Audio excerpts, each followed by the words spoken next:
The COVID-19 pandemic is not affecting everyone equally.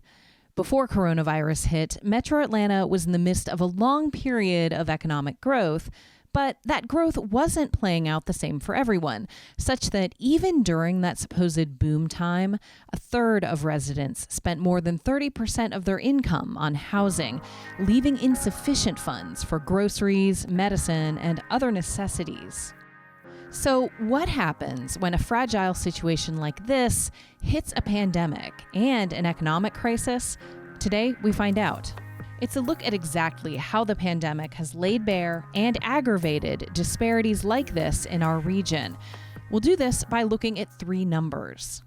We'll also consider what we can learn, both as the pandemic continues and once we've finally tossed all those face masks into the bin. Maybe. We'll do that at some point, right? This is What's Next ATL, where we explore the big ideas shaping Metro Atlanta. I'm Kate Sweeney. For today's conversation, we bring on two guests, Mike Carnathan and Mike Alexander. And I'll be straight with you, the sound quality for today's podcast is not the best. It was a Zoom phone call, but what you hear, I think, is eye-opening and worth listening to. Let's go to the interview. So today we bring on two guests who will turn off their Outlook. Whose Outlook? It was Mike's. It wasn't mine. It was mine. Mike Carnathan, Senior Manager of Research and Analytics, is ARC's resident numbers guy. Mike, we've had you on the show before. It's good to have you back. Good to be back.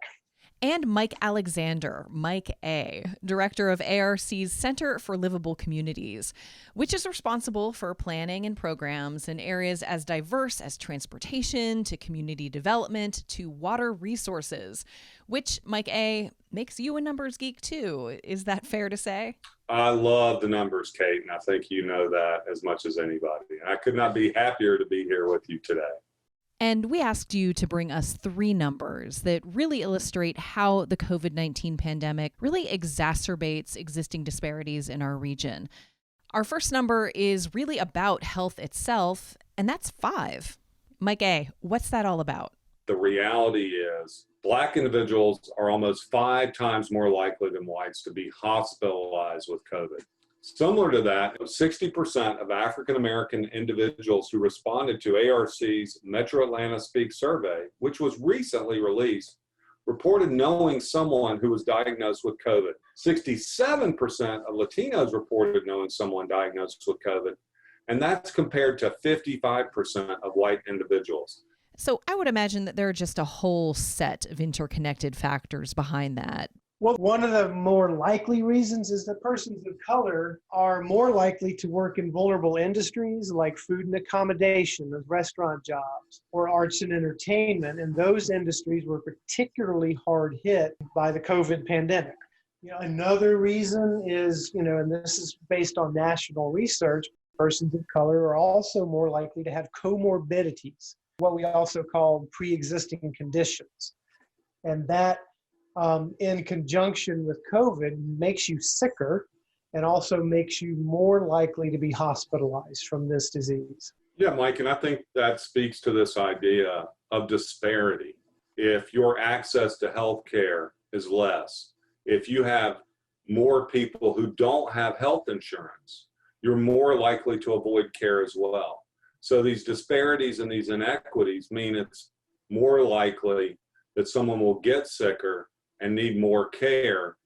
Right. So let's talk about economic disparities. This next number, it really is just the tip of the iceberg, as all our numbers are. And that's 41. Mike C.? 41% of Black-owned businesses shuttered at the beginning of the pandemic.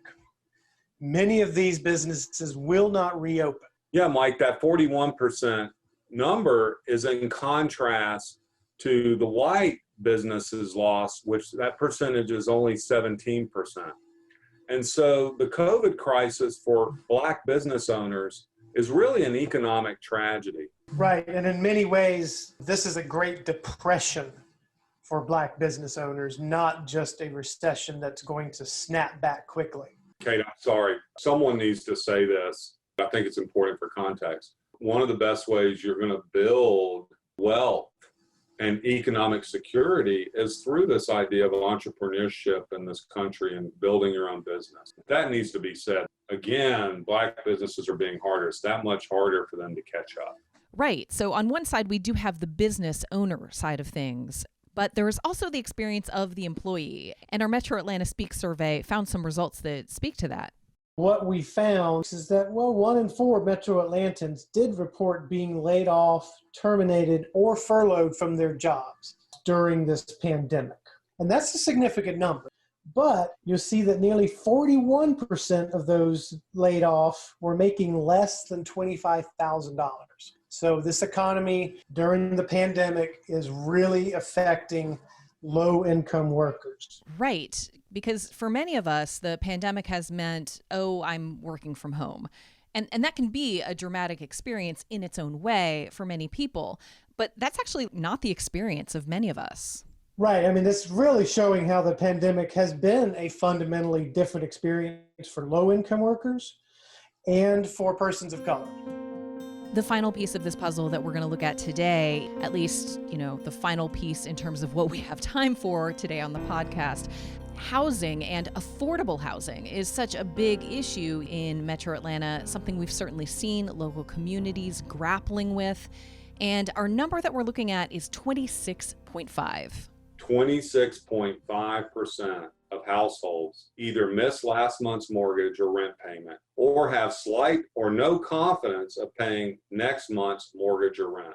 And we know there's been moratoriums on evictions, and so we tried to do the best we could as a society to keep people in their housing. But given that some of the stimulus funding is finally starting to wear off, we're starting to see this final ramification, really housing insecurity, to become something we've got to focus on. Right. And keep in mind that federal relief was very generous, and it worked to keep people in their homes. And so, a lot of housing experts across the nation are calling it a coming tsunami of evictions. We probably have somewhere around 50 to 55,000 eviction filings that did not take place because of the pandemic. And so that's the number that we're really worried about.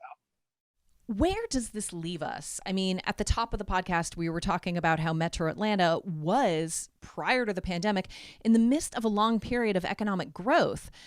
And so all of this makes me think that only looking at the big economic picture, that's not enough if we really want to include everyone.